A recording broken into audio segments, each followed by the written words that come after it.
At the risk of becoming Theodore Kaczynski, one of the more annoying aspects of the modern world is the algorithm.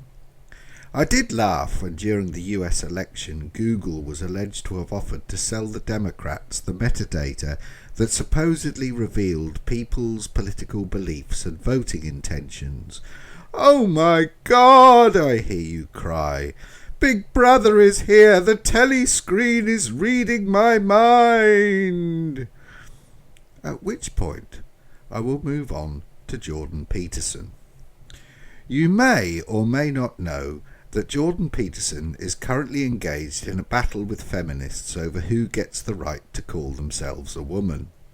And as such, Mr. Peterson has become somewhat of a hero to the more impressionable types who believe the Unabomber's manifesto was prophetic. I say this because Mr. Peterson has a reading list, link below. And in Mr. Peterson's own words, "Many people have written to me asking what they should read to properly educate themselves." And he produces a list of 15 books, including one of his own, that anyone wishing to be right-brainy should read. Yeah, that's right. If you want to be right-brainy as opposed to left-brainy, you should only read serious books on vaguely paranoid subjects, all written within roughly a 100-year time span. And if you do want to be right clever, then you should never read anything with humour, romance or pathos. So avoid Candide, Huckleberry Finn, Diary of a Nobody, Dead Souls, Anna Karenina and anything by Dickens. Oh, and stay away from poetry, whatever you do. Mr. Peterson then warns us, "Trigger warning, these are the most terrifying books I have encountered." Hang on, Jordan, if I may call you that. Are you saying that the 13th book on that list, Maps of Mind, The Architecture of Belief by Jordan B. Peterson, is one of the most terrifying books you have ever read? George Louis Borges would love you. It's a mirror thing for those keeping notes. And it gets better. As Peterson goes on, "In the lecture I have included on this post, see below, I discuss the suffering inextricably associated with life, attributing some of it to tragedy, a necessary consequence of human limitation, and the remainder to evil, the consequence and malevolent attempt to worsen being." Yes, but look on the bright side. At least if you do lose your left buttock, you will have a good story to tell. At which point it seems useful to return to this algorithm business with Google. Go out and buy 2 phones capable of playing video. It's okay, I'll wait. The sun will come out tomorrow. Oh, you're back. Right. On one of them, go to YouTube and search for Ben Shapiro. Watch a few videos. Louder with Crowder. Watch a few videos. The Milo Podcast. Watch a few videos. And Alex Jones. Watch a few videos.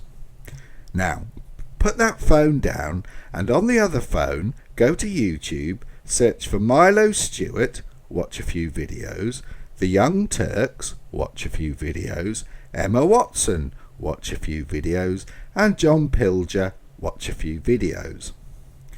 Do this on each phone for say a month, following only the links the algorithm suggests on the basis of because you like this, you will like this. Now, ring up Google and ask them to tell which political party you support.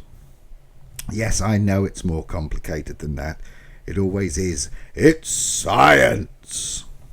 Thus we get back to this Canadian law which has so offended the paranoid Mr. Peterson. To anyone who has lived through the feminist era, it comes as no surprise to see that L comes before T in LGBT. And it also comes as no surprise that the T's are getting screwed up the backside again for the sake of protecting the sacred holy of feminist holies, who can be defined as a woman. Because as we know, only a woman can know what it is like to be a woman. All those endless books on the subject, why, they are all lies. for I am woman, hear me bore. So, we can't call them women, and they don't want to be called men. I know. Let's make up some names that will define them as an out-group that can be held up to ridicule. Quite why the T's put up with this nonsense is unclear. I mean, it's not that long ago when gay pride in Manchester was shocked, I tells you, to discover that the T's, from that most marginalised of outgroups under this supposed rainbow umbrella, the heterosexual cross-dressers, would want to use the toilet while marching to celebrate their liberation. It is therefore unsurprising that in the 1950s, when the G's, B's and T's were all equally repressed, Kinsey would find 10% rates for homosexuality, and that today the figure bandied about is 1%. Because let's face it, nothing brings the feminists and anti-feminists together like telling particularly a man what he can do, how he should act, and where he should release his next single. So fine. If being gay is about blowing a whistle at pride, supporting feminism and voting Democrat, then it is no wonder that the hidden 9% continue to hide their secret shame. The biggest mistake anyone made was being honest with Kinsey in the first place. And no, I'm not saying that hetero trannies occasionally lapse into a bit of oral pole dancing, though no doubt some do. But there is a metric that is useful for consideration, and that is the consumption of gay porn on the interwebs. And another metric that is also of use is the level of blackmail that comes attached. If there were no guilt or shame, there would be no blackmail. Which brings me back to Mr. Peterson's reading list.